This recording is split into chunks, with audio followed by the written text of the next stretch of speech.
Now, the greatest radio shows of all time. Suspense. The Shadow Node. Washington calling David Harding, counter-spy. Classic radio theater. The Great Gildersleeve. Fibber McGee and Molly. Dragnet. Gunsmoke. The Lone Ranger. Now, step back into a time machine with your host, Wyatt Cox. Good evening, friends of the Inner Sanctum. We have a show today that originated in Salt Lake City, Utah, believe it or not, the Hall of Fantasy.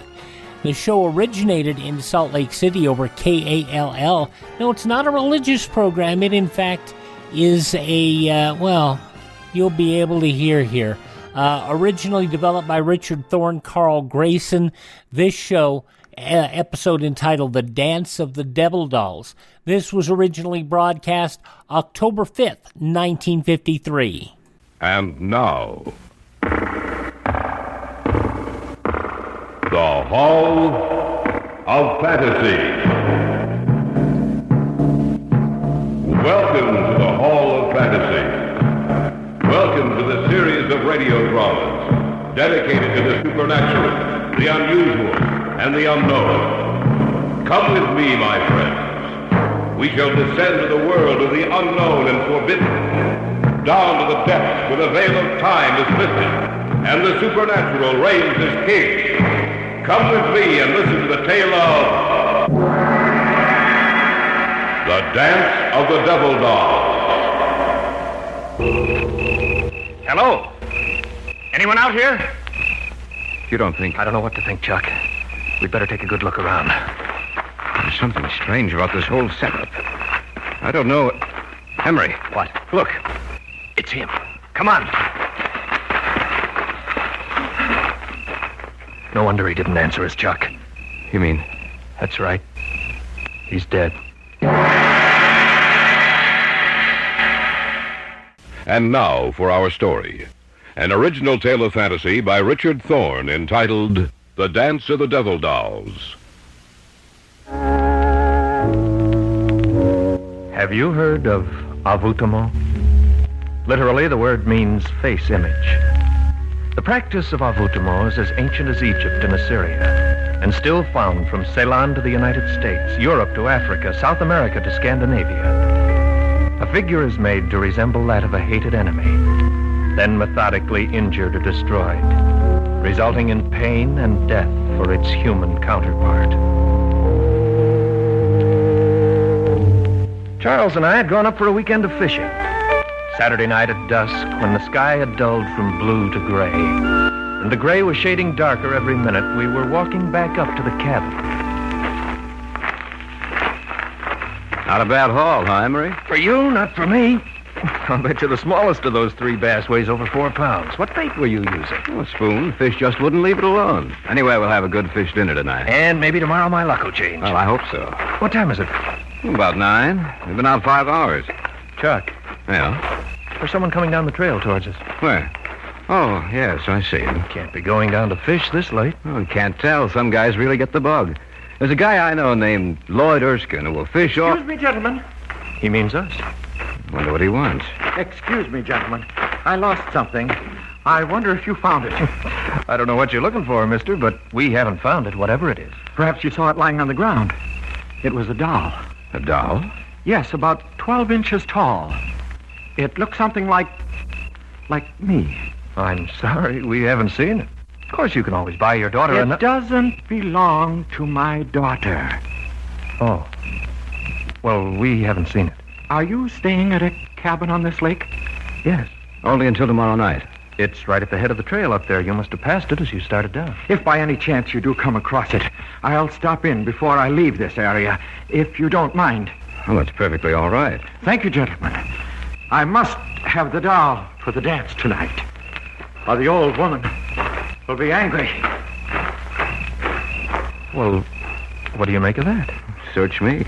He talked so strangely. I must have the doll for the dance tonight, or the old woman will be angry. I think he's off his rocker. Well, it's not our worry, Henry. Come on, let's go.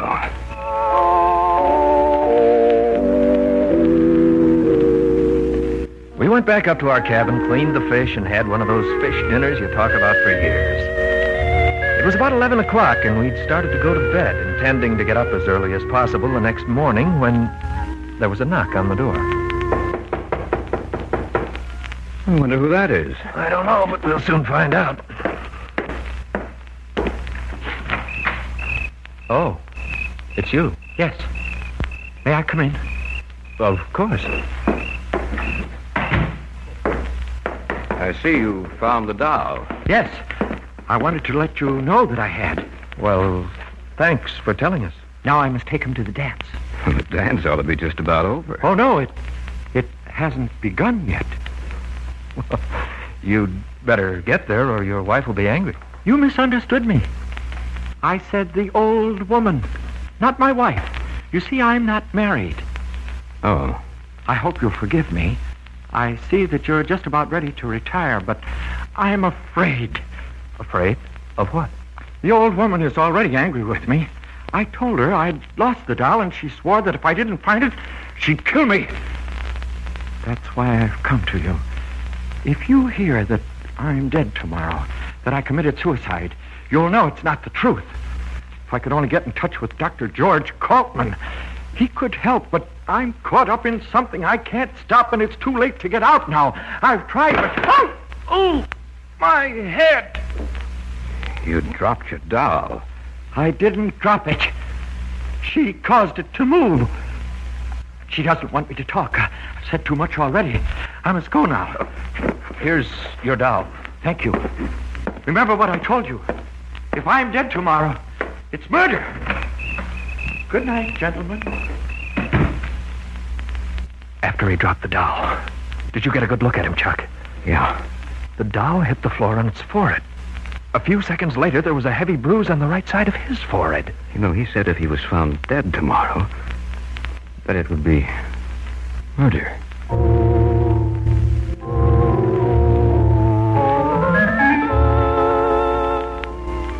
It was about 11:30 when we finally got to bed. We'd opened the windows of the cabin.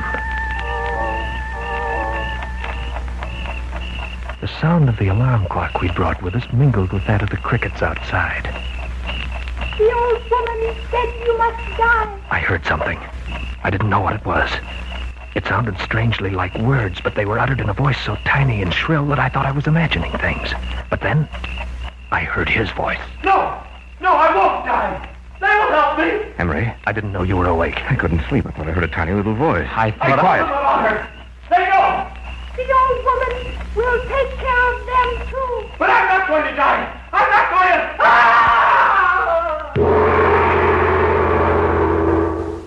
October 5th, 1953, the Hall of Fantasy on Classic Radio Theater with Wyatt Cox.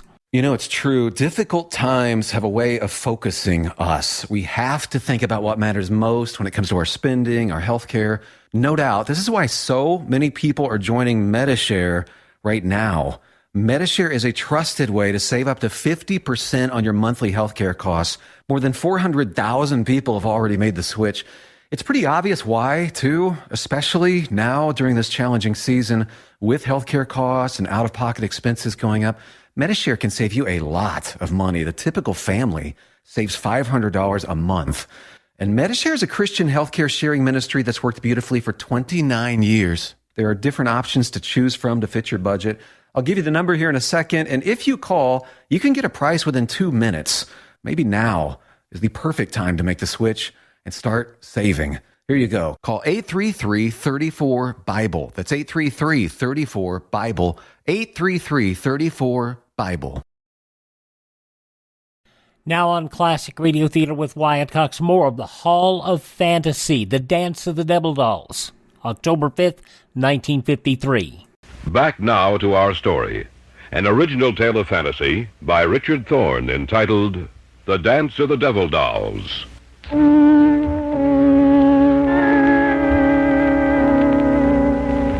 Charles and I had retired for the night, but neither of us could sleep. Suddenly, from outside, we heard the voice of the man we'd met earlier, and another voice, high and shrill, and somehow deadly. The old woman will take care of them too. But I'm not going to die. I'm not going to... Ah! What's going on out there? We'd better take a look. There's a pair of pants and some shoes on. Remember what he said about dying? Yeah. You ready? Yes. All right, let's go.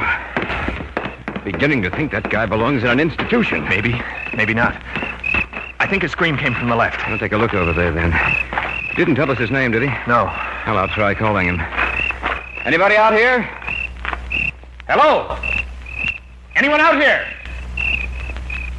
You don't think... I don't know what to think, Chuck. We'd better take a good look around. Something strange about this whole setup. I don't know it. Emery. What? Look. It's him. Come on.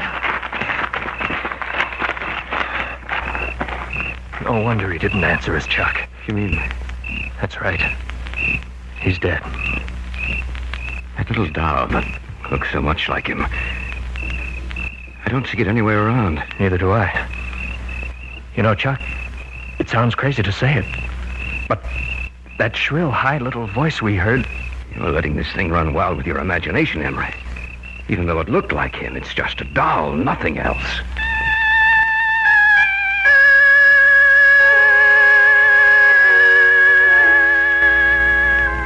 It had to be my imagination, of that I was sure. But the mere thought of it, of the doll which so resembled the man with its shining face and beady little eyes, caused a strange sense of apprehension and fear to come across me. And I glanced out into the darkness and saw only the lumbering shadows of the trees and heard the rustle of their leaves as they brushed together. I saw nothing, yet I had the feeling that something with beady little eyes was watching us.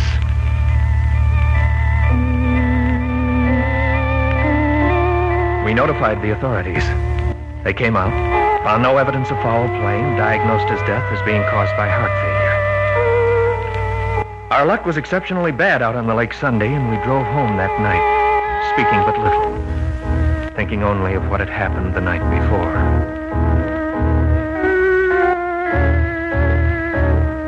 About 10 days after we returned to the city, both Charles and I were home one evening. We shared an apartment together, and that night neither of us had anything to do. We were playing gin rummy. One more hand like that and you'll be out, you lucky dog. It was pure skill, my friend, no luck involved. Cut? No, I trust you. It's a good thing Pamela stood you up tonight. She knew that you wanted a gin partner. Don't be humorous. Proposed to her yet? No, but I'm working on it. You know, you deal like a card shark. I have nothing but... Expecting anyone? No, you. Mm-mm. Well, I'll see who it is. Whoever it is, get rid of him. I got a good hand. Coming right up. Is this the residence of Mr. Emery Ryerson and Mr. Charles Hunter? Yes, it is, but... I have a package for you. Are you expecting a package, Emery? Just bills, no packages. It's for both of you. All right, I'll take it. Thank you. And good evening, sir. Oh, yes, good evening. It's an old woman. She had a package for us. Well, set it down on the table and open it, man. Don't look a gift horse in the mouth. So I'll open it. Oh, it's wrapped very well. Maybe it's a bottle of scotch. Who is be sending us a bottle of... Someone has a real fine sense of humor. It's like the doll that fellow had with him. It's the same doll. Notice that little nick out of its forehead? That happened when he dropped it on the floor. What are we going to do with it? I don't know. We can keep it, I suppose. Well, let's get back to the game. No, I'm not in the mood now. You know, Emery, I can't help but remember what he said. The man who died? Yes. He said I must have the doll for the dance tonight. Or the old woman will be angry. Yes, that's right. What brought that back to your mind? The woman who delivered this package.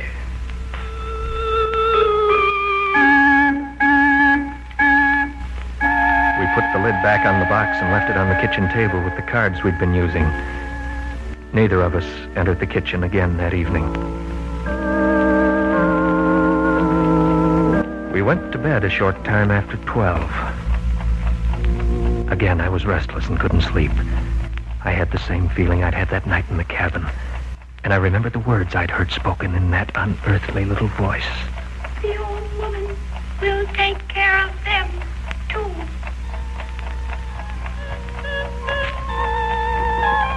And I wondered if I'd only imagined those words, or whether they had actually been uttered by the creature in the box in the other room. It was then I heard it, like a thin, reedy piping. It sounded like music, a rhythmic, discordant melody I'd never heard before. And then I heard another sound. Emery? Yes? Am I going crazy? I hear it too. I think we'd better see what it is. All right. I don't like this, Emery. It sounds I like... know what it sounds like. Emery. I can't believe my eyes. The box is open. And the little doll, Emery. It's moving. It's dancing on the table.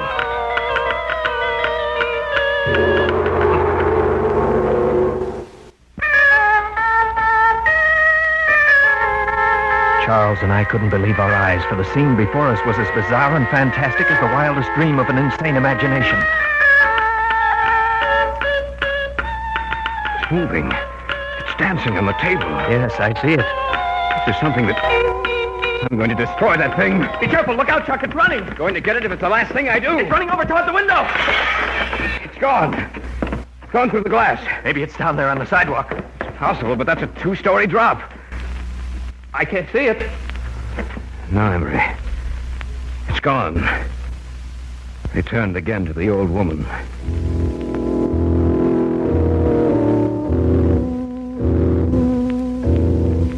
The man who had died had mentioned a name that night in the cabin. The name of Dr. George Kaltman. Now it came back into my mind. Kaltman was associated with occult research. If Kaltman could have helped the man who died, perhaps he could explain what was happening to us. We got in touch with him and made an appointment for the following evening. You have told me everything that has happened. Is that correct, gentlemen? Yes, everything. We'd like to know what it all means. Well, I shall explain it to you as best I can. Have either of you ever heard of envoûtement? No. Not that I recall. Well, envoûtement is the practice of making little dolls to resemble a hated enemy and then methodically injuring or destroying it, thus bringing about either pain or death, or both, in the doll's human counterpart. Dr. Kaltman, this doll we saw last night, it moved, it danced. I know. What you witnessed last night was the dance of the devil dolls. You say these dolls bring about pain or death, Dr. Kaltman. Why should we be singled out? The man who died told you about the old woman. Is that not correct? Yes. Therefore, you must be destroyed. She feels that you are dangerous to her, that you know too much. Undoubtedly, the woman you saw last night, Mr. Hunter, was the manipulator, controller of the little figures. Since you saw her, she has probably made little figures of both of you. But before it will live and be subject to her will, she must have a part of you, a lock of your hair, a fingernail clipping, anything that will make yours and the doll's identities one and the same. What should we do? Go back to your apartment. I shall return with you. She will send the little doll back to your apartment tonight. I'm sure of that. We must capture the doll, for it is the only thing that will lead us to her.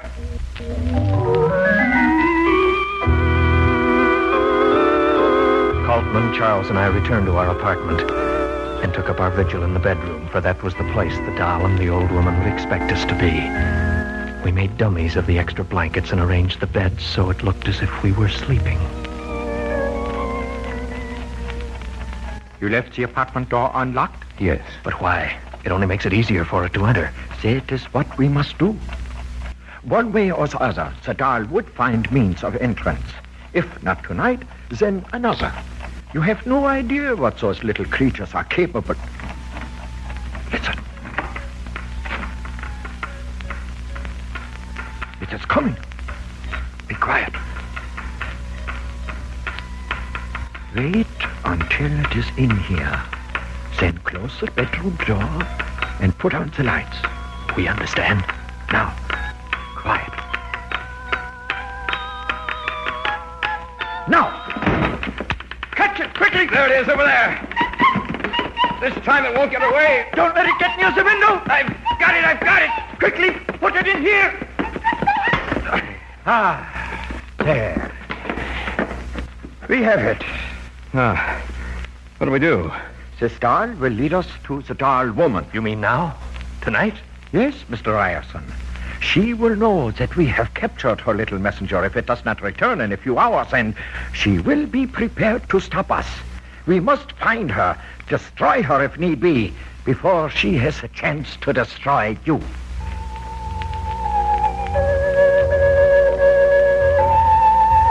Then began one of the strangest sights I've ever seen. Coltman took the doll out of the box in which we'd imprisoned it, tied its arms and legs while it writhed and twisted in his hand. Then he began speaking to it, softly, rhythmically, slowly putting it into a hypnotized sleep. The eyelids of the little figure finally closed, and it was in an hypnotic trance. Sleep and tell me. Now, listen to me. You must tell me where your mistress is. You must tell me where your mistress is. The House of Dolls. The House of Dolls, The Dance of the Devil Dolls, October 5th, 1953, an episode of The Hall of Fantasy. Thank you for tuning in to Classic Radio Theater.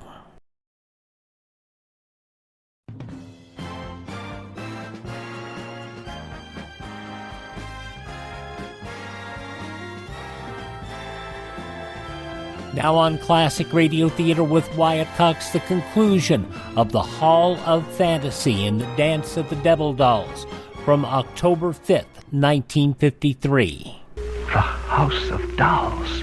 That's a strange answer. Not so strange, my friends. I know what it means. What is it? She's a diabolical person, this doll woman. The House of Dolls is a toy shop with rare and unusual dolls. What better place to hide? No one would suspect what was behind those burning eyes of hers. I myself have purchased dolls for my little granddaughter from her. We must go there immediately. We have no time to lose.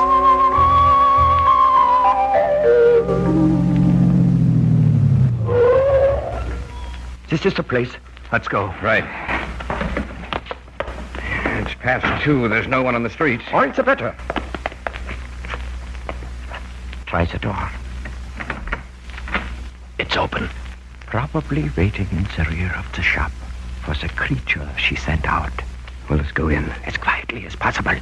We must catch her by surprise. All right. There's a light coming from beneath that door back there. That is where we must go. Listen. It is the dance of the devil dolls. The door's ajar. They're in there. I can see them. Yes, so do I. Be quiet. And soon, my children, you will be joined by 2 others. And then, no one can harm you. For when the new doll returns, he will bring with him what I need for the spell of the dancers. We must take her now. And they will join you in the dance of the Satan. devil doll. Now! What are you doing here? We've come to stop you. Look out, Colton. She has a gun. So have I.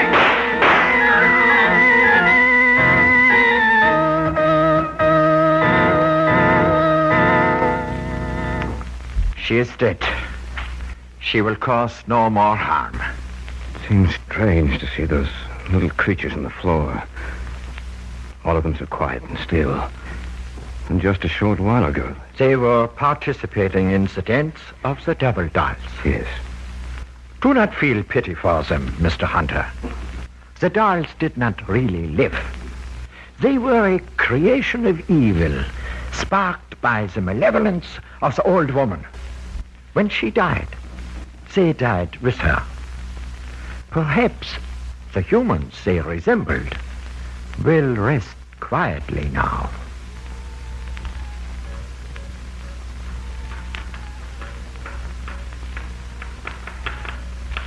The secret of the devil doll is as old as man. It is lost now, but it will be found again. Then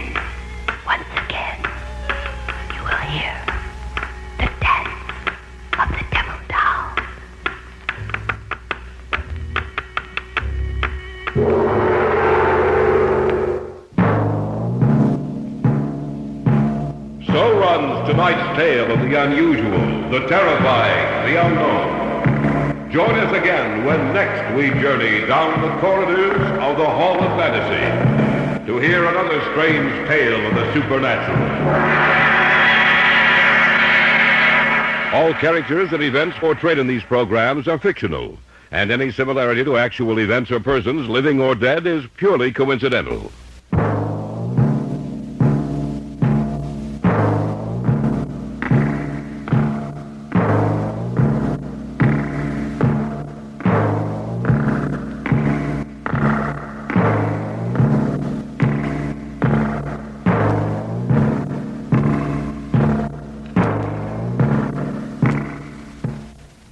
October 5th, 1953, the Hall of Fantasy on Classic Radio Theater with Wyatt Cox. As he's so fond of saying, now on Classic Radio Theater, the wind-up. Part 5 of the 5-part Yours Truly Johnny Dollar story, The Picture Postcard Matter, October 5th, 1956. From Hollywood, it's time now for... Johnny Dollar. This is Otto, the innkeeper, Herr Dollar. Oh, good. I was away from the desk for a few minutes and just received the message that you called. Look, Otto, I'm at the little hotel down in the village. You're not planning to move out of the Clybark Inn, I hope. No, listen. I want you to do me a favor. Of course. Have you seen Jeffrey Harris? The English gentleman? No. Then keep a sharp eye out for him. Oh. Yeah, and the minute he gets back to the inn, call me. But don't let him know you're calling me. Whatever you say, Herr Dollar. But is something wrong? Plenty. This man named Gruner I've been looking for. You have found him? I've found him, all right.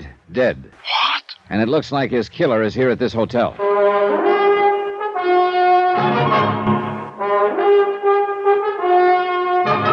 Tonight, and every weekday night, Bob Bailey in the transcribed adventures of the man with the action-packed expense account. America's fabulous freelance insurance investigator. Yours truly, Johnny Dollar.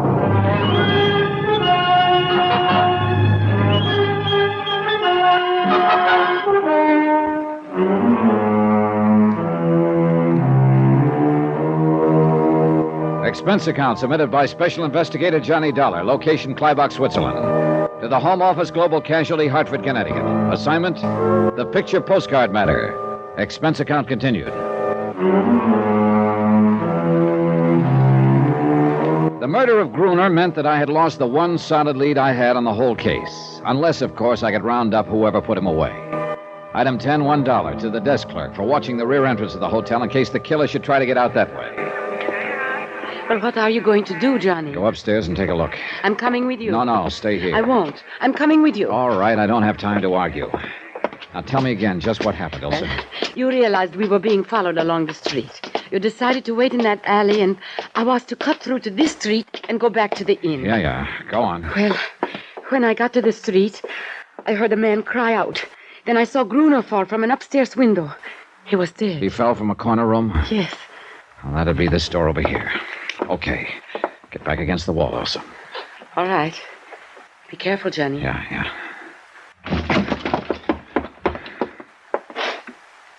Empty.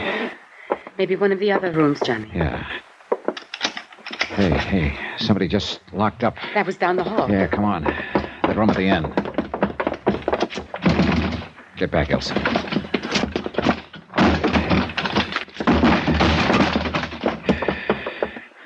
Go on. The window. Yeah.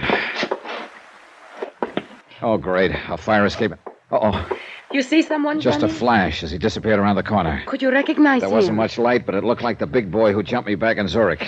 Then it was he who killed Gruner. Could be. And Gruner was my last lead to those stolen diamonds. You think that man who got away now has them? I don't know. If he does and tries to leave town, Inspector Honegger's man will pick him up at the railroad station.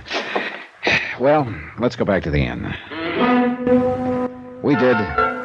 But only because it meant being someplace where I could quietly sit down and think. Try to put together and make sense out of what meager information I had. But the more I thought about it, the more I realized that I was stymied. More coffee, Johnny? No, thanks, no. What's the matter, Johnny? Oh, what's the matter is I'm beat. The stolen diamonds. The stolen diamonds. Unless I can figure out the meaning of those picture postcards Gruner sent to Sebastian, I'm licked. And so far, I've drawn nothing but big blanks on them. Postcard? You didn't say anything to me about postcards. I know, Elsa. Well, look, you may as well know it. Right now, you're about my last hope. You claim you weren't involved in any of this, that you want to help me. Oh, yes, Johnny, and I mean it. Okay, here's your chance to prove it. How? Take a look at these postcards. They're all addressed to your dead pal, Sebastian. Sent to him by Gruner. That's right. A picture of the Clyback Inn here, and a picture of the ski hut on the ridge. Do they mean anything to you? Well, they are staying here at the inn, and I have seen the ski hut on the ridge. Beyond that, nothing. You're sure? Yes. What is it all about, Johnny? The postcards, I mean. Sebastian and Gruner were together in the diamond robbery back in Zurich. Then they split up. Gruner hid the diamonds and sent these postcards to Sebastian. They're supposed to be the key to the location of the diamonds. And now both Sebastian and Gruner are dead. Which means that if I can't figure out this key, I'll probably never recover those stones. You told me this morning you thought there were others after the diamonds. Yeah, and they probably knocked off Sebastian and Gruner trying to get them. These postcards, the inn and the ski hut. Have you searched this inn? As well as I could. And the ski hut? When I got there, the place had been ransacked. Somebody beat me to it. I saw Jeffrey Harris in the vicinity on my way up to the hut. The Englishman? Yeah. He could be my boy. Maybe whoever knocked off Gruner in the village was working for him. Maybe Mr. Harris already has the diamonds then. I hope to find out, if and when he comes back here to the inn. I somehow doubt that he's found them, though. They went after Gruner after the ski hut was ransacked. And that would indicate they are still looking for them. Yes. The inn and the ski hut. Wait, Johnny. Perhaps the diamonds are somewhere on a line between the two places. I thought of that, but it doesn't work. You can't see the ski hut from here at the inn. A ridge cuts it off. And where on a line between the two? They're about 5 miles apart. I wonder if... Hold it, Elsa. What is it? Jeffrey Harris, just coming in. See you later, Elsa. Well, it's the dollar chap. Yeah, that's right, Harris. The dollar chap. Enjoying your stay at Clyback, old man? Well, let's say it's been interesting. Delightful place, really. I'm a bit of a mountain climber, you know. Yeah, I know. Oh, you do? Oh, I didn't think my reputation had spread that much. Oh, I'm really just an amateur, but it's great fun. You did some climbing today, I believe. Yes, matter of fact, I did. Splendid face of rock up there. It gave me quite a workout. And you were down in the village this evening? Oh, yes. I say, old chap, you seem to be rather an inquisitive sort. Why all the questions, huh? Well, this morning I got shot at up on the ridge. What's that? This evening a man was murdered in the village. Both times you were in the vicinity.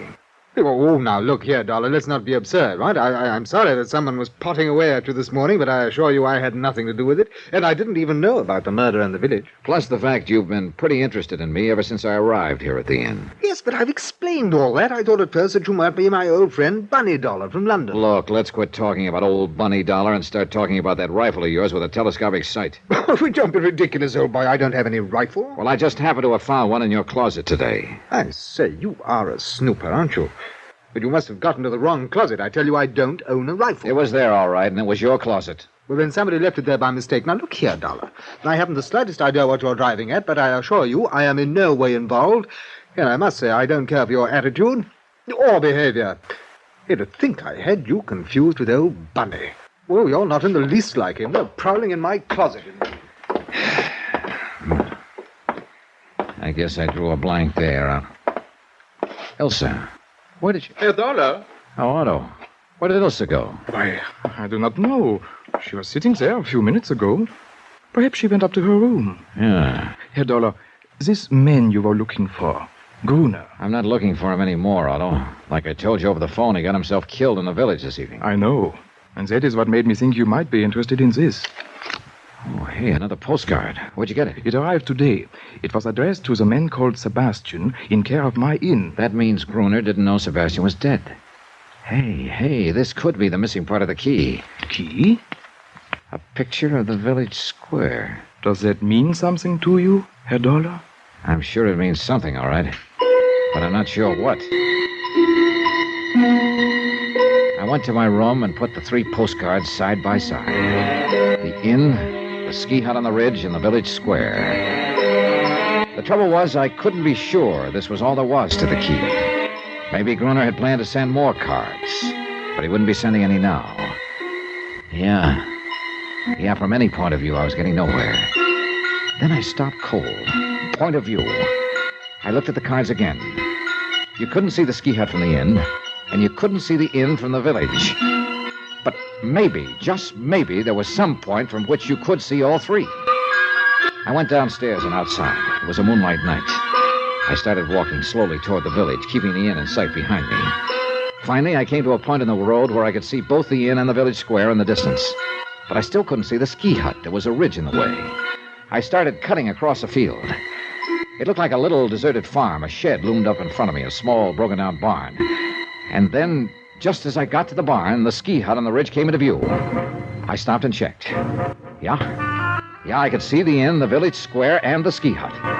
And this was the one point from which the scenes on all three postcards were visible. This had to be it. I went inside. The barn was empty except for some straw in one corner. I ran my hands through it, and I pulled out a leather case. The moonlight streaming through the broken roof told me I finally found the uncut diamonds. Wait a minute. Somebody outside. I froze against the wall in the shadow. He came in. I let him get close. Then I dove at him. I gave him a couple to the midsection and he crumpled. I dragged him to his feet. No, let's go off. Well, my old friend who jumped me back in Zurich. Who are you? Come on. No, don't. No, I am Anton. Your outfit was trying to get the diamonds away from Sebastian's boys, huh? Yes. When you jumped me in Zurich, you thought I had them. Then you followed me here to Kleibach. And you killed Gruner trying to make him talk.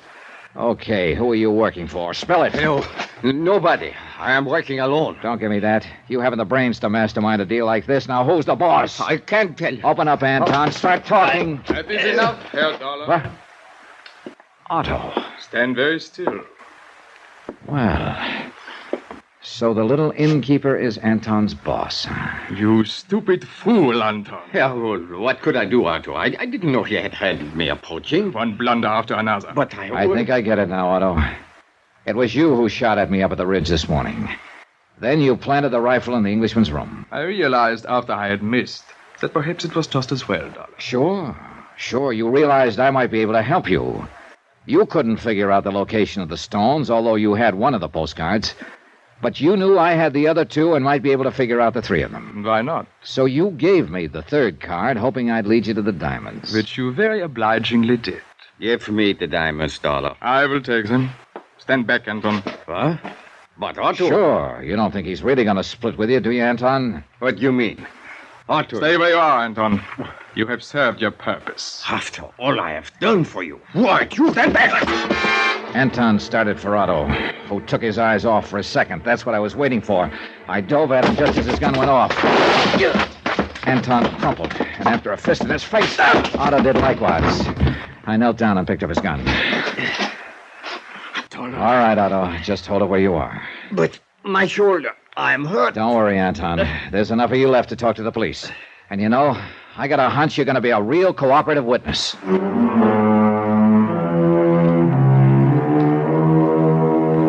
Expense account, 14th and final item, $678.50. Transportation and incidentals home. Total expenses, $1,723 even. Remarks?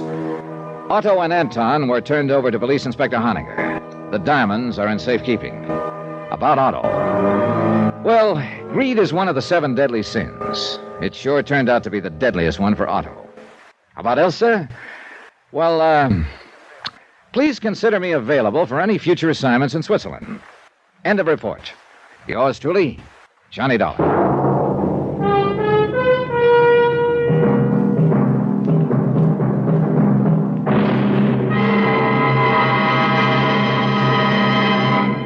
Now, here's our star to tell you about next week's story. Next week, there's uranium, they say, in the Arizona hills. There's also a killer with 3 victims behind him. And he's looking for another. Join us, won't you? Yours truly, Johnny Dollar. Yours truly, Johnny Dollar, starring Bob Bailey, is transcribed in Hollywood. Written by Robert Reif, it is produced and directed by Jack Johnstone. Heard in our cast were Lucille Meredith, Victor Perrin, Forrest Lewis, Stan Jones, and Ben Wright.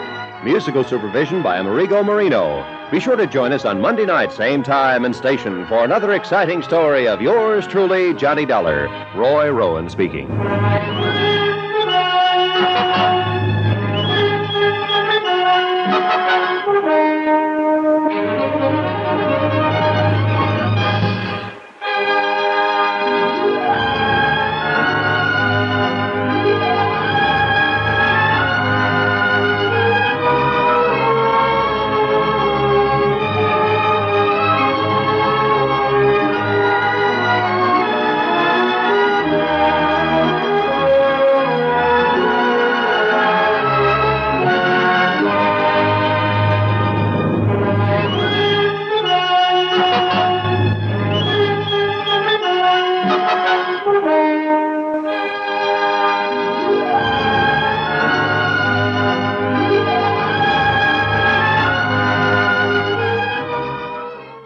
October 5th, 1956, yours truly, Johnny Dollar on Classic Radio Theater with Wyatt Cox. Please thank this station, support their advertisers. It's their kindness and courtesy that allows us to be with you each and every time we roll around here on your favorite station. Miss a day? Don't have to miss a single show. All of our shows are available through our website, classicradio.stream. You can stream our shows on demand. There's also a list there of podcast sites, so you can download our shows via podcast. Also, you can find our social media links. You can learn about classic radio collecting. You can contact me, and you can even buy me a coffee if you want. That buy me a coffee money goes to help us acquire new classic radio collections for us to bring to you here on your favorite station. And tell all your friends, would you please? The great radio shows are right here at this spot on the dial.